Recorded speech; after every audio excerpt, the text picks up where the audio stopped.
El ojo de la Candelaria. Nunca pensé que la muerte tendría un rostro tan familiar, que los ojos que un día vi brillar bajo las luces de los bares en la Candelaria serían los mismos que me perseguirían desde la oscuridad. Cuando llegué a Bogotá, la ciudad me pareció un laberinto de historias antiguas y vidas entrelazadas, pero nunca imaginé que la mía terminaría así. Había escuchado rumores entre los clientes habituales y las chicas de la calle sobre una prostituta asesinada, pero lo tomé como otro cuento para asustar a los novatos. En este trabajo, aprendes a filtrar la verdad de la ficción y te acostumbras a ignorar las advertencias que parecen no tener fundamento. Sin embargo, algo en la forma en que contaban la historia de la chica de la Candelaria me inquietaba, aunque nunca admití que me afectaba. Las palabras siempre parecían demasiado precisas, los detalles demasiado nítidos. Decían que su nombre era Valeria y que, como muchas otras, había sido atraída por la promesa de dinero fácil en las calles adoquinadas del centro histórico. Valeria había sido una figura habitual en la Candelaria, conocida por su belleza y por sus tratos con algunos hombres poderosos. Nadie sabe con certeza qué ocurrió la noche de su muerte, pero lo que sí es cierto es que su cuerpo fue encontrado en un callejón, brutalmente golpeado, irreconocible. Fue un cliente, decían, un hombre al que había visto muchas veces y que, aparentemente, no le debía inspirar desconfianza. La noticia corrió como pólvora entre las chicas, llenando de temor las esquinas donde antes el bullicio de la vida nocturna lo dominaba todo. Esa noche, como tantas otras, tomé mi ruta habitual por las calles de la Candelaria, bajo la fría luz de las farolas que apenas lograban penetrar la neblina que se arremolinaba entre los edificios coloniales. Sabía que el barrio tenía su propio pulso, uno que vibraba con la historia y la muerte, pero nunca había sentido su peso de manera tan palpable como aquella vez. Todo parecía estar en su lugar, y sin embargo, algo estaba terriblemente mal. El ambiente tenía una pesadez que no podía explicar. Los sonidos de la ciudad se apagaban a medida que avanzaba, hasta que todo lo que quedaba era el retumbar de mis propios pasos sobre los adoquines húmedos. Mi teléfono, que siempre mantenía en la mano, marcaba la medianoche, pero no había señal. Caminaba con la certeza de que me seguían, pero cada vez que miraba sobre mi hombro, no había nadie. Había aprendido a no dejarme intimidar, pero algo en mi interior, una sensación que no podía ahuyentar, me decía que no debía haber salido esa noche. Las sombras parecían alargarse de manera antinatural y los callejones, que conocía tan bien, se volvían laberintos. Estaba perdida en un lugar que había recorrido miles de veces. Fue entonces cuando noté que no estaba sola, o al menos, no del todo. Al girar una esquina, una figura se detuvo al final del callejón, iluminada por una farola que parpadeaba con la insistencia de una vela a punto de apagarse. Al principio pensé que era otra trabajadora, alguna novata buscando un lugar seguro en medio de la noche. Pero cuando me acerqué, noté que la mujer permanecía inmóvil, su cabeza baja, su cabello lacio cayendo como un velo que cubría su rostro.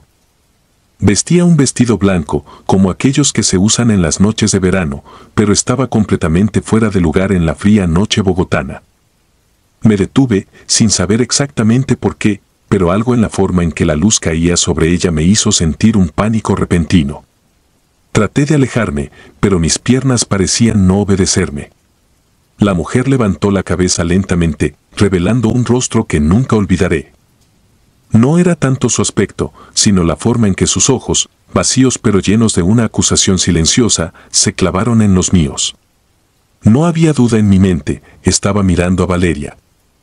La identificación fue instantánea, como si de alguna manera siempre hubiese sabido quién era. Quise correr, gritar, pero me quedé clavada en mi lugar, incapaz de apartar la mirada de esos ojos. Ella comenzó a avanzar hacia mí, cada paso resonando en el callejón, aunque no emitía sonido alguno. La distancia entre nosotras se acortaba rápidamente, y aunque mis instintos me decían que huyera, mi cuerpo se mantenía en su sitio, paralizado por una fuerza invisible. La historia de Valeria no era un mito. Estaba allí, delante de mí, como una advertencia viviente de la brutalidad que se cernía sobre aquellas que, como ella, habían tomado malas decisiones, confiado en las personas equivocadas. Su presencia no era un simple espectro, era un recordatorio de lo frágil que era nuestra existencia en esas calles. A medida que se acercaba, la niebla se espesaba, ocultando parcialmente su figura, pero sus ojos, esos ojos huecos, permanecían fijos en mí. Podía sentir su mirada atravesándome, llenándome de un terror que ninguna otra experiencia había logrado provocar. No era solo miedo, era la certeza de que lo que estaba viendo era real, que su historia no había terminado con su muerte, sino que continuaba a través de aquellos que la encontraban en las noches más oscuras de la Candelaria.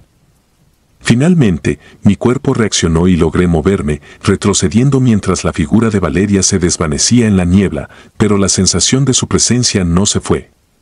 Corrí por las calles, perdiéndome entre los callejones, tratando de alejarme lo más posible de ese lugar, pero la idea de que estaba siendo seguida no me abandonó.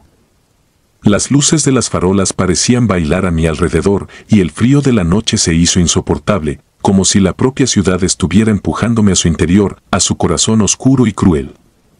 Cuando por fin encontré un lugar seguro, en un pequeño café abierto toda la noche, me dejé caer en una silla, tratando de recuperar la compostura. Mis manos temblaban incontrolablemente y la sensación de que Valeria estaba cerca, observándome desde algún rincón oscuro, no desaparecía. Sabía que había algo más en su muerte, algo que no se había contado, y que de alguna manera, ella esperaba que alguien lo descubriera. No he vuelto a la Candelaria desde esa noche.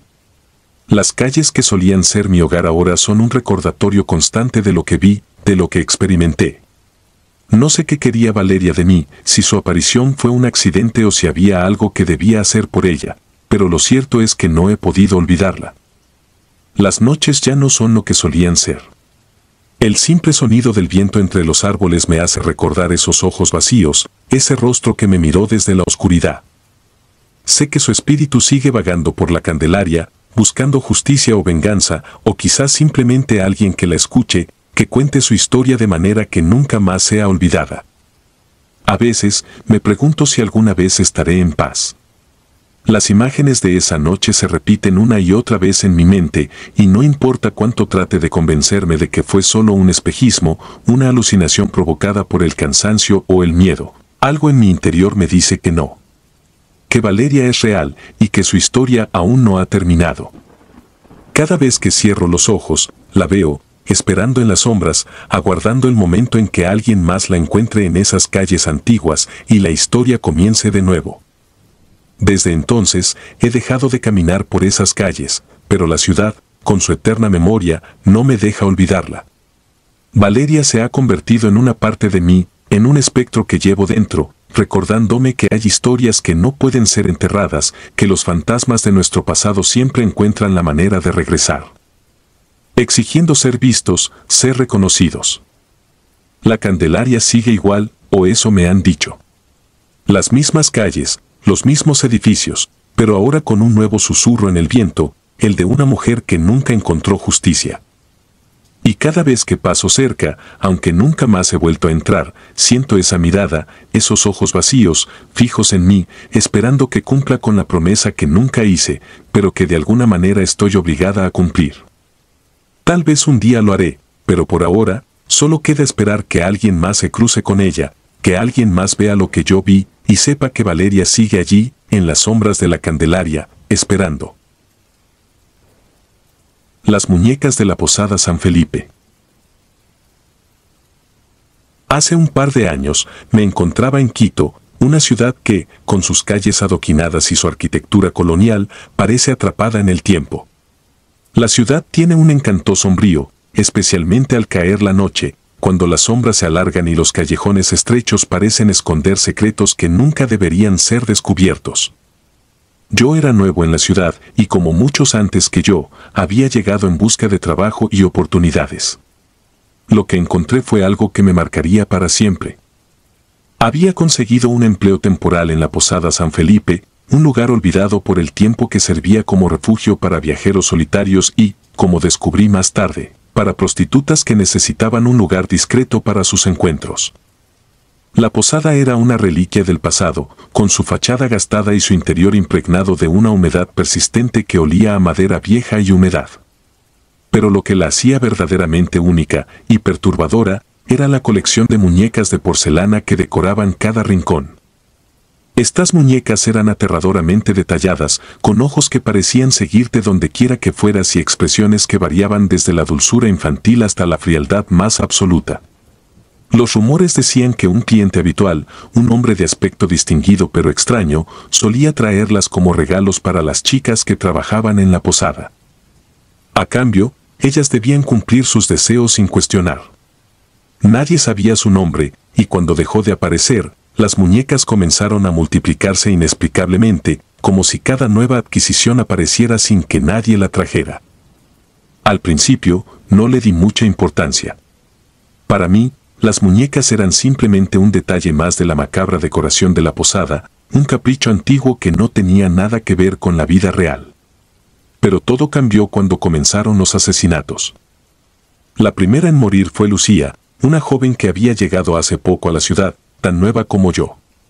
Su cuerpo fue encontrado en una de las habitaciones del segundo piso, el rostro congelado en una mueca de terror y una muñeca de porcelana, con una sonrisa inexplicablemente macabra, reposaba sobre su pecho.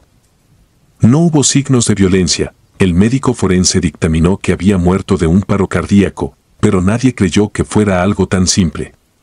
Todos en la posada sabían que la muñeca había estado allí antes de su muerte, como una especie de presagio o señal de lo que estaba por venir.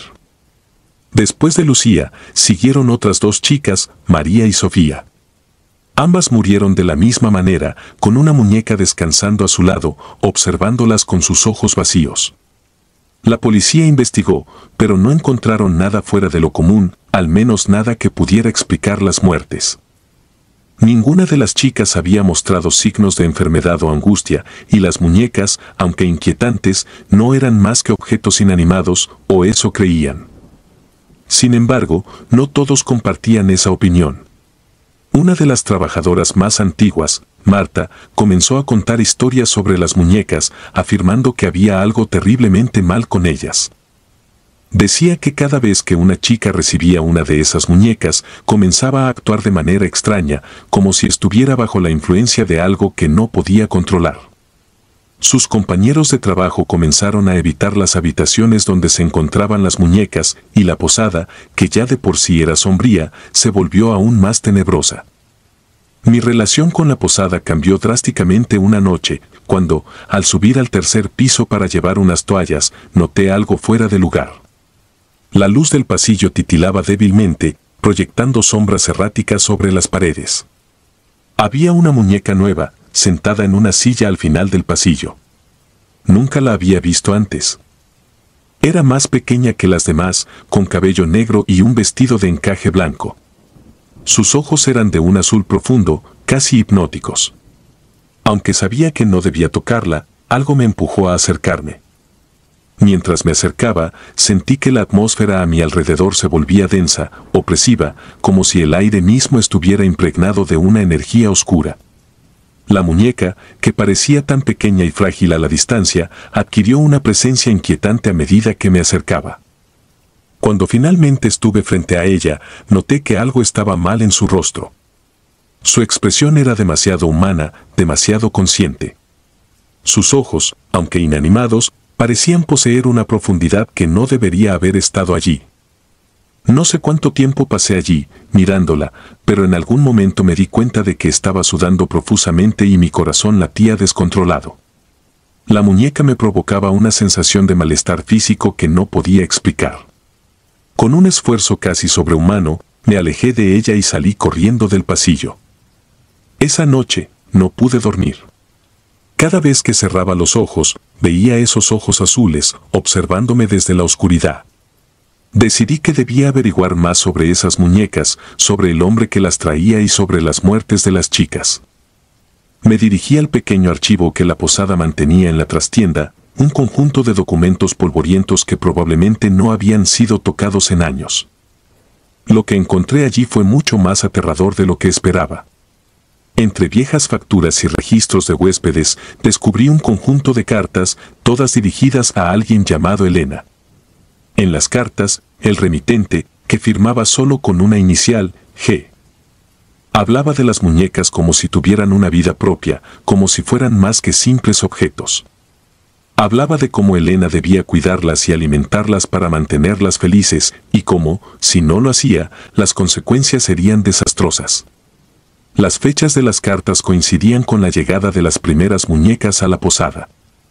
La última carta era la más perturbadora. G hablaba de un ritual, de cómo cada muñeca contenía una parte del alma de una persona y de cómo, con el tiempo, esas almas se volverían poderosas, lo suficiente como para reclamar una vida. El lenguaje era oscuro y confuso, pero el mensaje era claro. Esas muñecas no eran simples adornos, eran recipientes, y lo que contenían estaba lejos de ser benigno. Salí del archivo con una sensación de urgencia, decidido a dejar la posada cuanto antes. Sin embargo, el destino parecía tener otros planes. Al salir de la trastienda, escuché un fuerte golpe proveniente del segundo piso, seguido de un silencio sepulcral.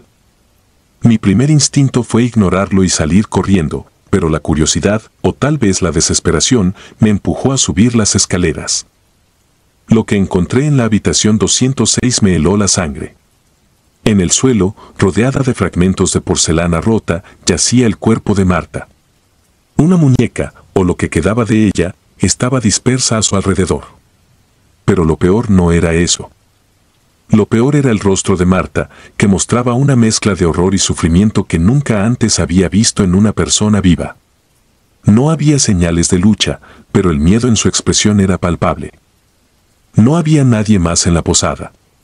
Los demás empleados ya se habían ido a casa y las otras chicas habían salido a trabajar en sus propias zonas. Sabía que tenía que salir de allí, pero algo me impidió moverme, una fuerza invisible que me mantenía anclado en ese lugar, mirando a Marta y a los fragmentos de la muñeca que parecían mirarme de vuelta con una malicia incomprensible. Finalmente, logré romper el hechizo y corrí hacia la puerta principal. Sin mirar atrás, me lancé a la calle, sintiendo que el aire frío de la noche era el primer soplo de vida que experimentaba en horas.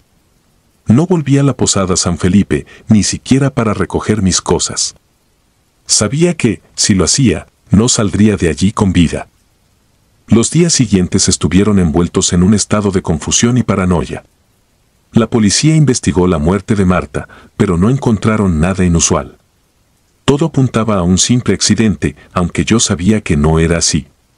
Las muñecas, esas malditas muñecas, estaban detrás de todo. No se lo dije a nadie, porque sabía que no me creerían. ¿Quién en su sano juicio aceptaría que unas muñecas de porcelana pudieran ser responsables de una serie de muertes? Con el tiempo, me mudé a otra parte de la ciudad, pero nunca logré olvidar lo que sucedió en la posada. Las noches eran especialmente difíciles. Cerraba los ojos y veía fragmentos de porcelana, ojos de vidrio que me miraban desde la oscuridad y rostros congelados en la muerte.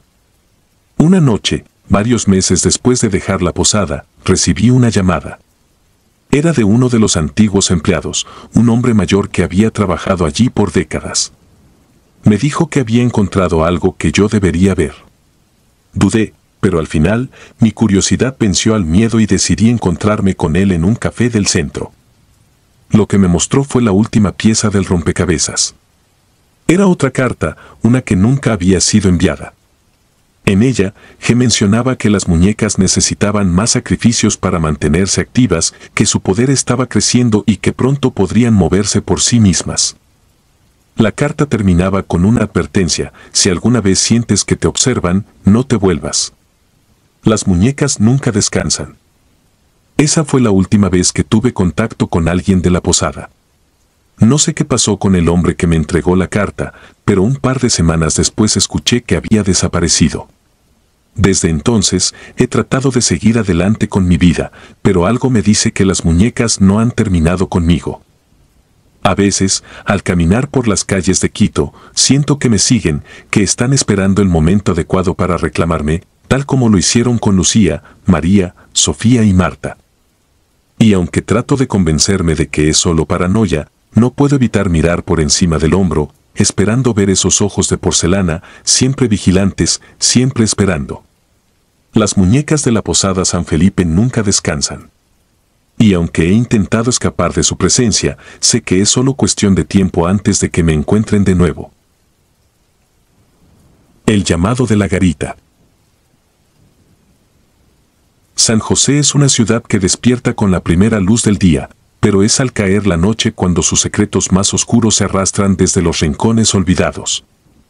Entre las calles bulliciosas y los edificios que se alzan con indiferencia, hay lugares que nadie menciona, espacios que la gente evita sin darse cuenta, como si el simple hecho de recordarles pudiera despertar algo que debería permanecer dormido.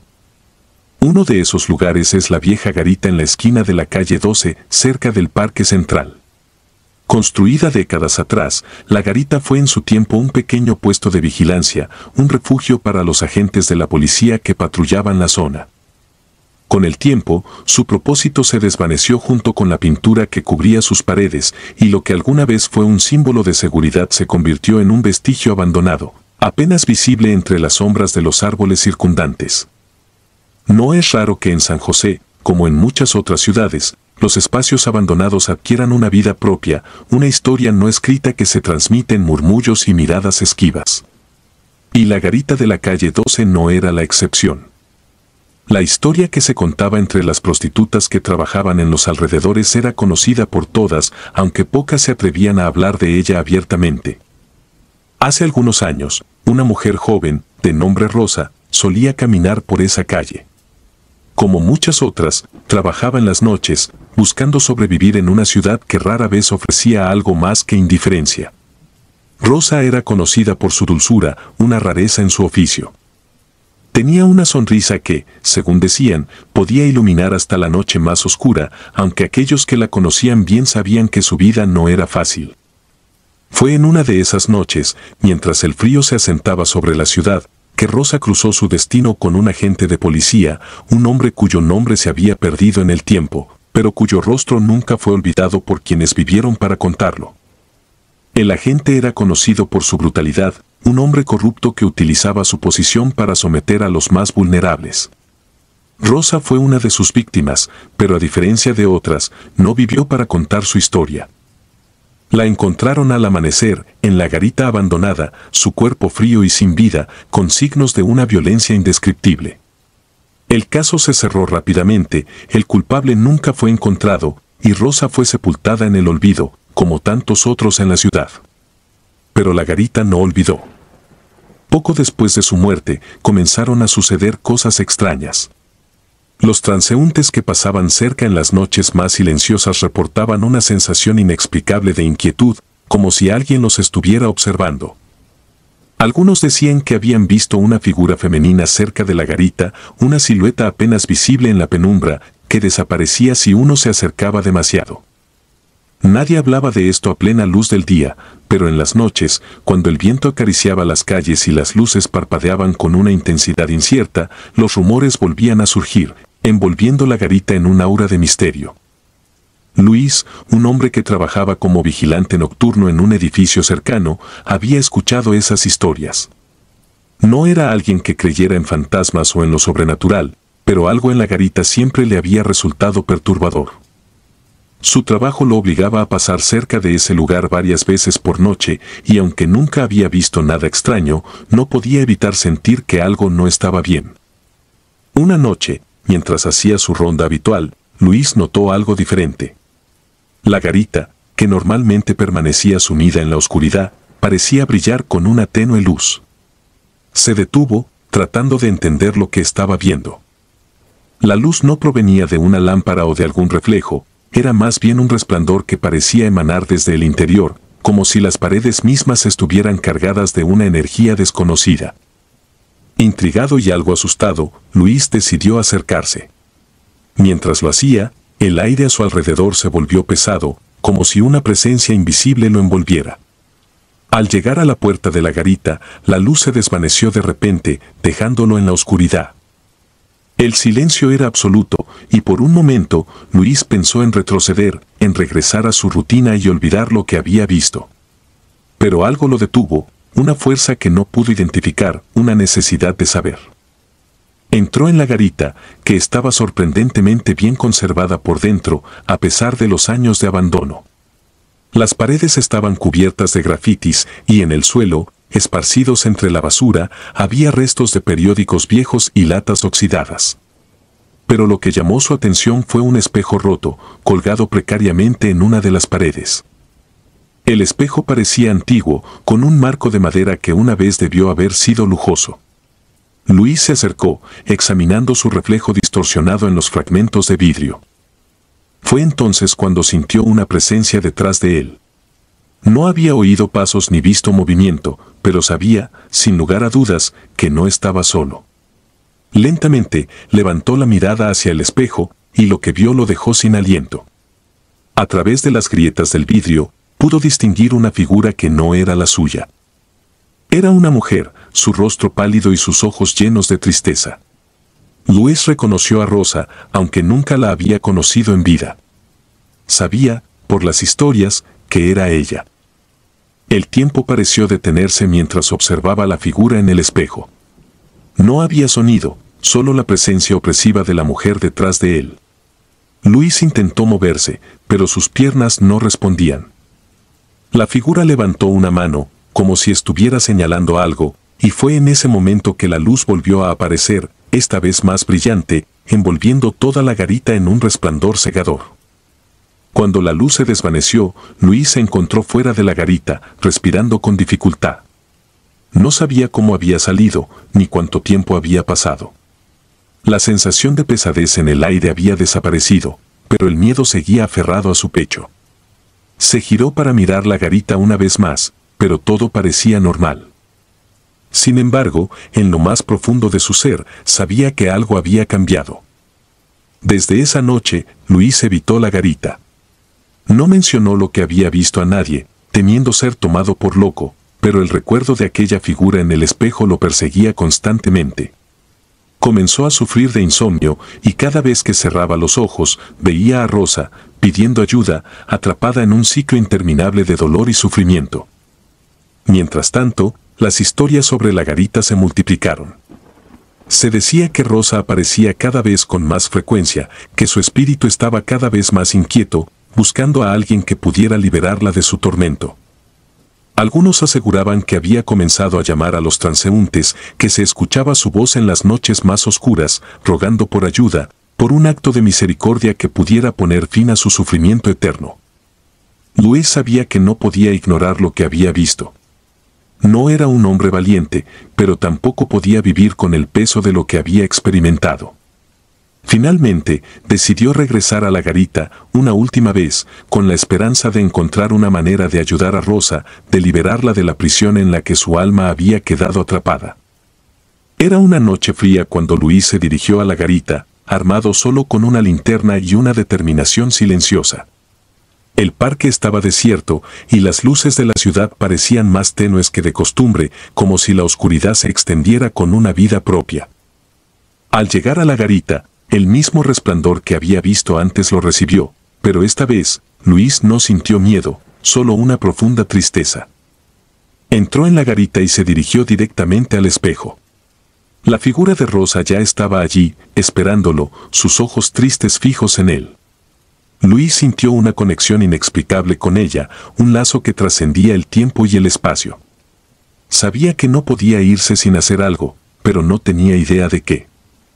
Desesperado, Luis cayó de rodillas frente al espejo, pidiendo perdón por lo que le había sucedido a Rosa, aunque sabía que no era culpa suya. La luz en la garita se intensificó, envolviéndolo en un cálido resplandor, y por un momento, Luis sintió una paz que no había conocido en mucho tiempo. Cuando la luz se desvaneció, el espejo estaba intacto, como si nunca hubiera estado roto, y la figura de Rosa había desaparecido. Luis salió de la garita, sintiéndose más ligero de lo que había sentido en años. Sabía que algo había cambiado, que de alguna manera había logrado liberar a Rosa de su tormento. Desde entonces, la garita en la calle 12 permaneció en silencio. Nadie más vio la figura de la mujer, y las historias que una vez aterrorizaban a los transeúntes se desvanecieron en el olvido, como tantas otras en la ciudad. Luis continuó con su vida, siempre recordando esa noche, sabiendo que había sido parte de algo más grande que él mismo. Y aunque nunca volvió a hablar de lo sucedido, cada vez que pasaba cerca de la garita, sentía una paz silenciosa, una certeza de que Rosa finalmente había encontrado su camino. La criatura del pantano.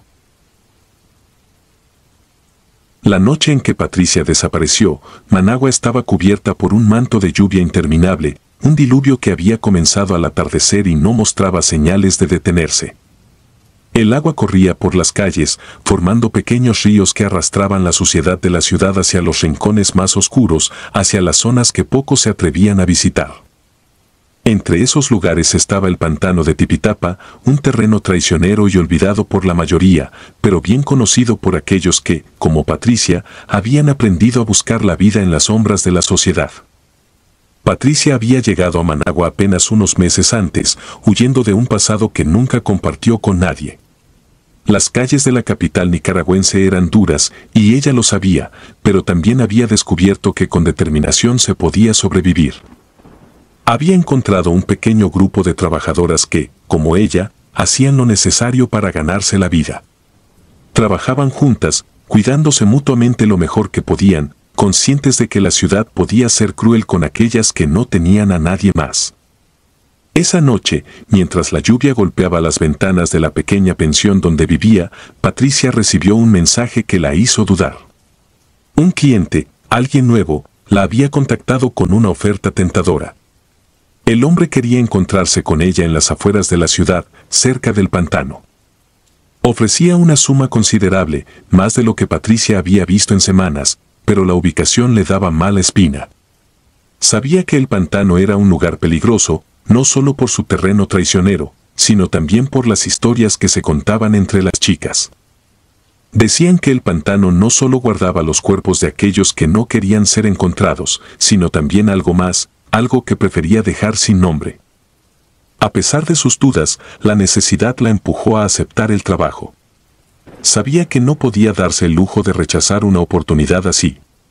Se preparó rápidamente, se cubrió con un impermeable que apenas la protegía de la tormenta y salió a la noche. El viento la golpeaba con fuerza y el agua se filtraba a través de sus zapatos, pero Patricia siguió adelante, enfocada en llegar a su destino y completar el trabajo lo antes posible. El camino al pantano era traicionero, especialmente bajo la lluvia. Las calles se volvieron resbaladizas y la oscuridad se cerraba alrededor de ella, amortiguando los sonidos de la ciudad hasta que todo lo que quedó fue el ruido del agua corriendo y sus propios pasos en el barro. A medida que se acercaba al pantano, la vegetación se volvía más densa, y las luces de la ciudad se desvanecían, dejándola en una penumbra casi total. El lugar donde el cliente había pedido reunirse era un claro junto a un gran árbol, cuya base estaba rodeada por un enredo de raíces que se extendían hacia el agua estancada del pantano. Patricia esperó bajo la lluvia, sintiendo el peso de la soledad que la rodeaba. El cliente no aparecía, y la sensación de que algo andaba mal comenzó a crecer en su mente. El aire estaba cargado de una humedad sofocante, y el olor a tierra mojada y descomposición llenaba sus pulmones. El tiempo pasó lentamente, cada minuto estirándose en la oscuridad. Patricia intentó mantenerse tranquila, pero algo en el ambiente parecía presionarla, una tensión que no podía ignorar. Decidió que había esperado suficiente. Si el cliente no aparecía, lo mejor era regresar antes de que la noche se volviera aún más peligrosa. Sin embargo, al girar para marcharse, notó algo en el agua cerca de las raíces del árbol. La corriente había traído lo que parecía ser un pedazo de tela, algo que no pertenecía al entorno natural del pantano. Patricia se acercó, movida por una curiosidad que no pudo controlar, y al inclinarse para recogerlo, sintió un tirón en su interior, como si algo invisible la llamara desde las profundidades. Sin darse cuenta, sus pies comenzaron a hundirse en el barro, y una sensación de pánico comenzó a apoderarse de ella. Pero antes de que pudiera retroceder, una fuerza indescriptible tiró de ella hacia abajo, hacia la oscuridad de las raíces enredadas. Los días que siguieron a la desaparición de Patricia estuvieron envueltos en una niebla de rumores y especulaciones. Sus compañeras notaron su ausencia de inmediato, pero no fue hasta que pasaron 2 días sin que regresara cuando empezaron a preocuparse de verdad. Contactaron a la policía, pero como tantas otras veces, la desaparición de una mujer en esas circunstancias no fue tomada en serio. Solo las chicas, aquellas que sabían cómo era realmente la vida en las calles, se unieron en un esfuerzo por encontrarla. Fueron ellas las que decidieron buscar en el pantano, a pesar de los temores y las advertencias. Conocían las historias, pero también sabían que no podían dejar que una de las suyas se perdiera sin al menos intentarlo. El grupo se adentró en la vegetación densa, luchando contra el barro y la lluvia, que parecía nunca cesar. Cada paso hacia el interior del pantano aumentaba la sensación de que algo no estaba bien, de que el lugar mismo se resistía a dejarlas avanzar. Finalmente, después de horas de búsqueda, encontraron lo que temían. Patricia yacía enredada entre las raíces de un árbol, su cuerpo pálido y deformado por el agua, pero lo que más las aterrorizó fueron las marcas en su piel. Eran líneas finas, como cicatrices, que se extendían por su cuerpo en patrones que parecían imposibles, símbolos que ninguna de ellas había visto antes. Las raíces del árbol parecían haberse fundido con su carne, como si la hubieran absorbido lentamente, atrapándola en una unión macabra con la tierra misma. El horror de la escena fue suficiente para que algunas de ellas huyeran, incapaces de soportar lo que estaban viendo. Aquellas que quedaron llamaron a la policía, quienes finalmente llegaron al lugar. Los oficiales, tan perturbados como las chicas, trataron de explicar la muerte como un accidente, una tragedia más en una ciudad que ya había visto demasiadas. Pero las marcas, esos símbolos que parecían tallados en su piel, no podían ser explicados, y las raíces que habían crecido alrededor de su cuerpo no se parecían a nada que los oficiales hubieran visto antes. El pantano fue declarado peligroso, y las autoridades intentaron cerrar el acceso, pero las historias ya se habían extendido. Patricia no fue la primera, decían algunos, ni sería la última. El pantano había reclamado a otros antes, aunque sus cuerpos nunca fueron encontrados. Las leyendas comenzaron a multiplicarse, y con ellas, el miedo a lo que realmente acechaba en las profundidades de esas aguas oscuras. Las chicas que conocían a Patricia intentaron seguir adelante, pero la muerte había dejado una marca en cada una de ellas. La presencia del pantano se sentía en cada rincón de la ciudad, un recordatorio constante de que algo más antiguo y malvado vivía en esos terrenos. Y a medida que las lluvias continuaban, los que se atrevían a pasar cerca del pantano juraban que podían escuchar algo en el viento, un sonido extraño, como un llamado, algo que les hacía volverse hacia las aguas oscuras, hacia las raíces que se retorcían bajo la superficie. Nadie más desapareció en el pantano después de Patricia, pero las historias no cesaron. Algunos decían que ella todavía estaba allí, atrapada entre las raíces, su alma unida a la tierra, esperando que alguien más cayera en la misma trampa. Otros afirmaban que el pantano había sido sellado de alguna manera, que su sed había sido saciada por un tiempo, pero que un día, inevitablemente, volvería a reclamar otra vida. La posada donde Patricia vivía fue abandonada poco después. Las chicas se dispersaron, buscando otros lugares, otras vidas, lejos de la ciudad que había tomado a una de las suyas. Pero el recuerdo de lo que encontraron en el pantano de Tipitapa nunca las dejó. En las noches más oscuras, cuando la lluvia caía con más fuerza, algunas de ellas decían que podían sentir el peso de la mirada de Patricia sobre ellas, como si las raíces la estuvieran llevando de regreso, arrastrándola hacia el fondo, donde el barro y el agua la esperaban para envolverla una vez más. El pantano sigue ahí, como un silencio que nunca es completamente ignorado, un vacío en el que la ciudad no se atreve a adentrarse demasiado. La tierra sigue húmeda, y las raíces, siempre al acecho, parecen estirarse un poco más cada vez que alguien se acerca, como si recordaran lo que tomaron y esperaran la oportunidad de volver a hacerlo. Las voces del callejón. En San Salvador hay lugares donde la historia se niega a quedar en el pasado, donde el dolor y la violencia de décadas anteriores persisten como una herida abierta. Uno de esos lugares es un callejón estrecho en el centro de la ciudad, un espacio que, a primera vista, parece no tener nada de especial. Sus paredes están cubiertas de grafitis y el suelo, agrietado y sucio, parece haber sido olvidado por el tiempo. Pero para aquellos que conocen su historia, el callejón es mucho más que un simple paso entre edificios, es un sitio marcado por una tragedia que se niega a ser olvidada. En los años 90, durante un periodo particularmente oscuro de la ciudad, San Salvador estaba sumido en una violencia que parecía no tener fin. La guerra civil había dejado cicatrices profundas en la sociedad y la delincuencia florecía en cada rincón. En medio de este caos, las trabajadoras sexuales del centro eran especialmente vulnerables. No eran solo las fuerzas del orden las que ignoraban su existencia, el propio tejido social las relegaba a las sombras, invisibles y desechables. Fue en una de esas noches, cuando la ciudad parecía más peligrosa que nunca, que ocurrió el crimen que marcaría el callejón para siempre. 5 mujeres, todas jóvenes y atrapadas en un ciclo de miseria y desesperación, encontraron su fin en ese estrecho pasaje. Nadie sabe exactamente qué ocurrió, ni quién fue el responsable. Lo que se sabe es que los cuerpos fueron encontrados a la mañana siguiente, abandonados como si fueran basura, con signos de una brutalidad que dejó a la comunidad conmocionada. Las autoridades investigaron, pero nunca se hizo justicia. El caso fue archivado, y las vidas de esas mujeres se convirtieron en una estadística más en una época de horror constante. El callejón, sin embargo, no olvidó. Poco después del crimen, comenzaron a circular historias entre los habitantes del barrio. Algunos decían que, pasada la medianoche, si te atrevías a caminar por el callejón, podías sentir un frío inexplicable que calaba hasta los huesos. Otros afirmaban que el aire se volvía pesado, casi sofocante, como si el lugar mismo estuviera atrapado en un ciclo de sufrimiento. Pero las historias más aterradoras eran las de aquellos que decían haber oído algo más, voces. Estas voces no eran claras ni distinguibles, no parecían humanas. No eran gritos de dolor, pero tampoco un murmullo de almas en pena.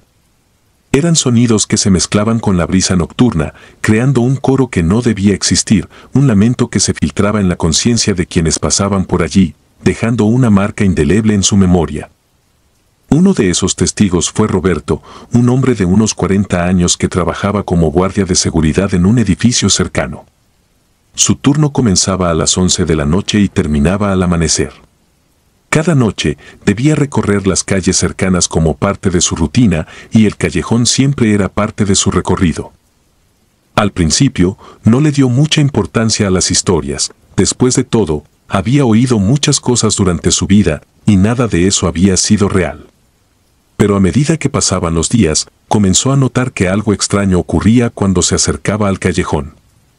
Todo comenzó con una sensación, una presión en el pecho que no podía explicar. No era miedo, al menos no como lo conocía, era más una angustia sorda, un peso que lo empujaba a acelerar el paso cada vez que pasaba por allí. Sin embargo, como hombre práctico y acostumbrado a los peligros de la ciudad, ignoró sus instintos, atribuyéndolos a la fatiga o al mal humor. Una noche, mientras caminaba hacia el final del callejón, Roberto sintió un cambio en el aire. La brisa, que siempre soplaba suavemente a esa hora, se detuvo de repente, dejando el ambiente pesado y enrarecido. Fue entonces cuando lo oyó por primera vez. Un sonido débil, casi imperceptible, que venía de todas partes y de ninguna en particular. No era un ruido común de la ciudad, era algo más profundo, como si el callejón estuviera vivo, respirando con un ritmo irregular. Roberto se detuvo, sus sentidos en alerta. Escuchó con atención, tratando de identificar la fuente del sonido, pero no había nada allí. Nada visible, al menos. Por un momento, pensó que era solo su imaginación, que tal vez el cansancio estaba jugando con su mente. Sin embargo, cuando retomó su camino, el sonido se hizo más fuerte, más insistente. Era un lamento, largo y sostenido, como un gemido atrapado en el viento. Era imposible de ignorar. A partir de esa noche, Roberto empezó a evitar el callejón siempre que podía, buscando otras rutas que lo llevaran a su destino sin tener que pasar por ese lugar maldito. Pero San Salvador no es una ciudad amable, y en más de una ocasión, se vio obligado a tomar el camino más corto, lo que significaba enfrentarse nuevamente al callejón. Cada vez que lo hacía, las voces se volvían más claras, más angustiantes. No eran solo gritos, eran súplicas, palabras que no alcanzaban a formarse del todo, pero que transmitían una desesperación inhumana. Con el tiempo, las historias sobre el callejón se volvieron más conocidas. Otros guardias de seguridad, taxistas y personas que vivían en los alrededores comenzaron a contar experiencias similares, aunque pocos se atrevían a hablar de ellas abiertamente. Había una comprensión tácita de que algo oscuro habitaba ese lugar, algo que no pertenecía a este mundo. Pero nadie podía hacer nada al respecto. El callejón permanecía allí, como un recordatorio constante de la violencia que había cobrado tantas vidas y que aún se aferraba al mundo de los vivos. Una noche particularmente oscura, sin luna que aliviara la opresión de la ciudad, Roberto decidió que tenía que enfrentar lo que fuera que estaba en ese callejón. No podía seguir viviendo con ese temor irracional, esa sensación de estar siendo acechado por algo que no podía ver. Sabía que no estaba loco, que lo que sentía era real, pero también sabía que no podía seguir huyendo. Con una linterna en la mano, se encaminó hacia el callejón, decidido a atravesarlo de una vez por todas. El aire estaba más denso de lo normal, y a medida que se adentraba en el callejón, la oscuridad parecía volverse más profunda, como si las sombras mismas lo envolvieran. La linterna apenas penetraba la negrura, revelando solo los contornos de las paredes y el suelo. El silencio era absoluto, y por un momento, Roberto pensó que tal vez esa noche no escucharía nada, que todo había sido un producto de su mente cansada. Pero al llegar a la mitad del callejón, lo sintió. No fue un sonido esta vez, sino una vibración que atravesó el suelo bajo sus pies, una pulsación que parecía provenir del mismo corazón de la tierra. Era como si el callejón estuviera vivo, esperando, acechando. La linterna comenzó a parpadear, y antes de que Roberto pudiera reaccionar, se apagó por completo, dejándolo sumido en la oscuridad total. Y entonces, el sonido volvió, pero esta vez no era un gemido lejano ni un lamento disperso. Era un grito, claro y penetrante, que surgió de las paredes a su alrededor, como si el callejón mismo estuviera gritando de dolor. Roberto sintió que sus piernas flaqueaban, pero se obligó a seguir avanzando. El grito se convirtió en un coro, una multitud de voces desesperadas que llenaron el aire, oprimiéndolo, dejándolo sin aliento. El miedo lo impulsó a correr, tropezando en la oscuridad, con la sensación de que las voces lo seguían, cada vez más cerca, cada vez más insistentes. Cuando finalmente salió del callejón, el grito cesó de repente, dejándolo en un silencio mortal. Roberto cayó al suelo, jadeando, sintiendo que apenas había escapado de algo terrible, algo que no debía ser visto ni oído. Desde esa noche, Roberto no volvió a caminar por el callejón. De hecho, hizo todo lo posible por evitar esa parte de la ciudad. Se mudó a otro barrio y cambió de trabajo, tratando de dejar atrás la experiencia que había vivido. Pero sabía que nunca podría olvidarla del todo. Las voces, los gritos, esos sonidos que no deberían existir, permanecieron con él, atormentándolo en sus sueños, recordándole siempre lo que había escuchado en ese callejón maldito. El callejón sigue allí, en el centro de San Salvador, esperando a su próxima víctima. Los que conocen su historia lo evitan, pero los que no, los que se aventuran por sus oscuros confines sin saber lo que les espera, a veces descubren demasiado tarde que hay lugares donde el pasado nunca muere. Donde las voces de los muertos aún claman por justicia, por venganza o simplemente por ser escuchadas. La novia del diablo. Hay historias que, aunque antiguas, se adhieren a la memoria colectiva de una ciudad, convirtiéndose en cicatrices que nunca desaparecen.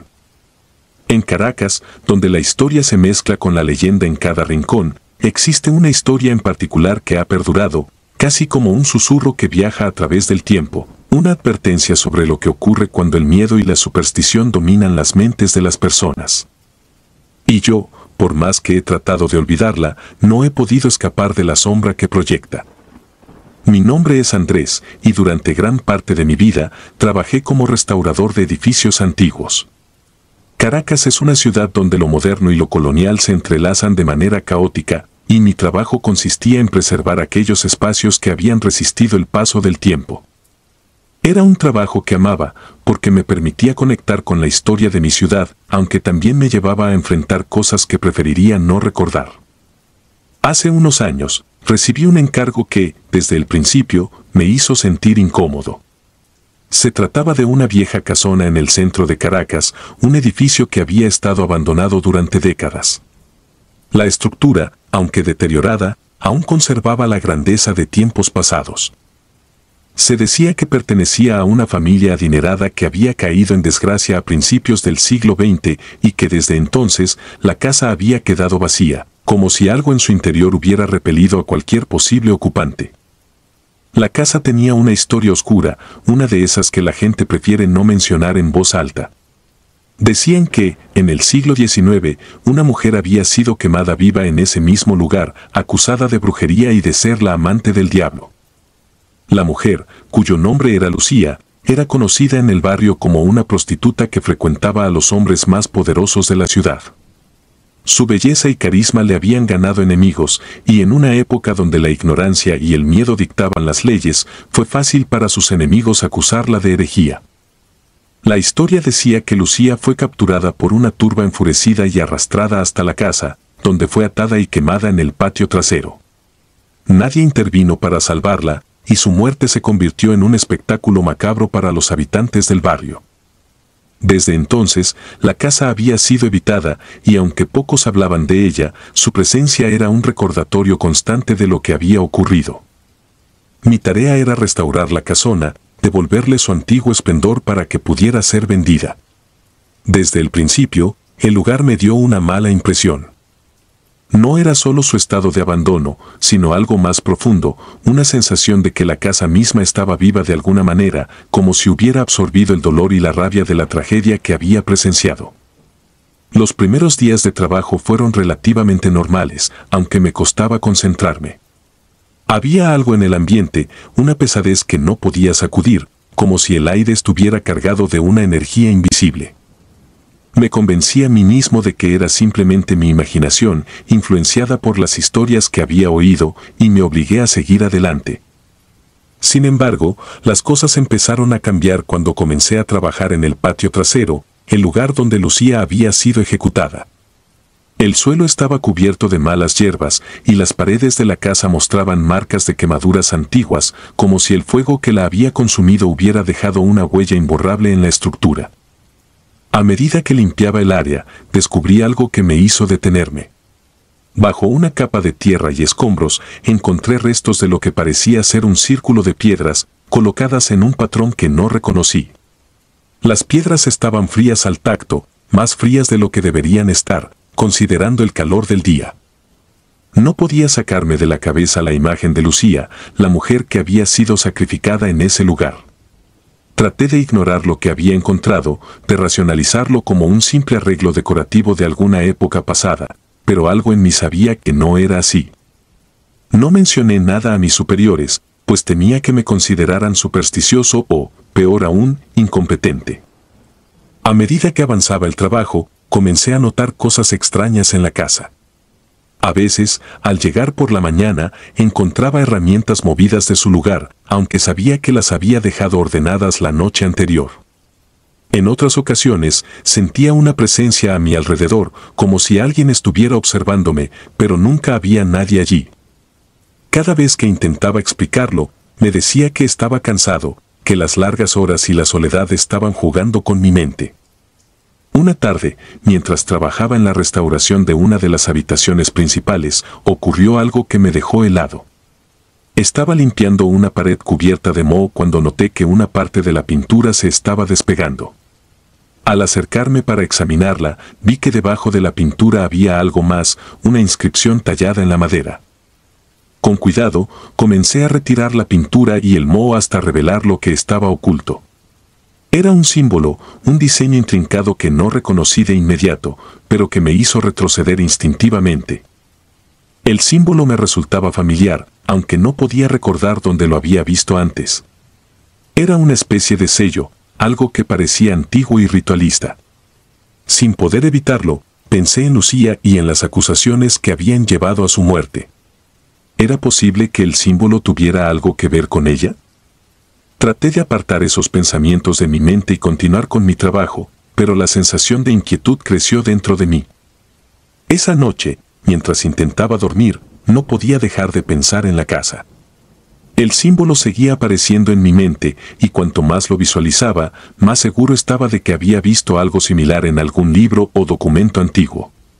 La imagen me obsesionó al punto de que, al día siguiente, decidí investigar un poco más. Me dirigí a una pequeña librería en el centro de la ciudad, una de esas tiendas antiguas que venden libros raros y manuscritos olvidados. Después de horas de búsqueda, encontré un libro que hablaba de los símbolos utilizados en rituales de protección y condena. Al pasar las páginas, mi corazón se aceleró. Allí, en una de las ilustraciones, estaba el mismo símbolo que había encontrado en la casa. Según el libro, se trataba de un sello utilizado para atrapar almas, un ritual oscuro que condenaba a la persona marcada a vagar eternamente sin descanso. El descubrimiento me dejó perturbado. No podía dejar de pensar en Lucía, en la posibilidad de que hubiera algo más detrás de su muerte, algo que nunca había salido a la luz. Volví a la casa al día siguiente con una sensación de determinación, pero también de temor. Necesitaba entender lo que estaba ocurriendo, aunque una parte de mí deseaba no haber comenzado a investigar. Decidí revisar cada rincón de la casa, buscando más símbolos o cualquier cosa que pudiera arrojar luz sobre lo que había encontrado. Durante horas, trabajé meticulosamente, inspeccionando cada pared, cada viga, hasta que en una de las habitaciones menos accesibles encontré algo que me hizo detenerme.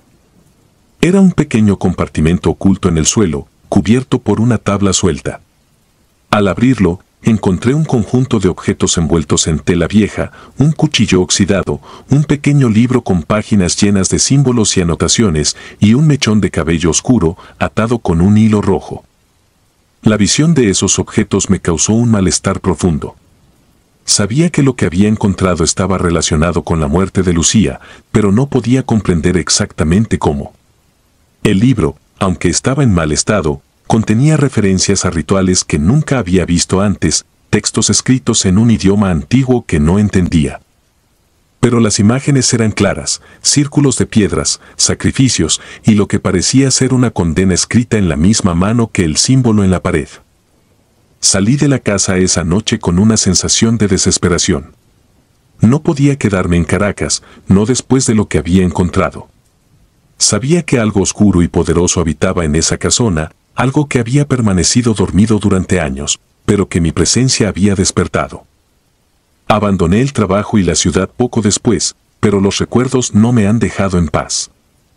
Desde entonces, he tratado de evitar todo lo relacionado con esa casa, con Lucía y su trágica historia. Pero cada vez que cierro los ojos, veo el símbolo, el cuchillo, el mechón de cabello, y no puedo evitar pensar que tal vez, de alguna manera, lo que hice al descubrir esos objetos fue liberar algo que debía haber permanecido oculto. He intentado comenzar de nuevo en otro lugar, pero la sombra de Caracas me sigue a donde vaya. A veces, siento que mi vida ha sido marcada por lo que encontré, que la historia de Lucía se ha entrelazado con la mía de una manera que no puedo deshacer. El símbolo sigue apareciendo en mis sueños, y cada vez que lo veo, siento que me está advirtiendo, recordándome que hay fuerzas en este mundo que no debemos desenterrar. Ahora, cuando la gente me pregunta por qué dejé Caracas, solo sonrío y digo que necesitaba un cambio de aires. Pero la verdad es que huyo de una historia que se ha convertido en mi maldición, una historia que comenzó mucho antes de que yo naciera, y que continuará mucho después de que me haya ido. Si disfrutas de los relatos, te invitamos a apoyarnos con un like y un comentario, ya que eso nos ayuda muchísimo. Además, si aún no estás suscrito o suscrita, te animamos a formar parte de la comunidad del terror. Muchas gracias por escucharnos y por tu apoyo.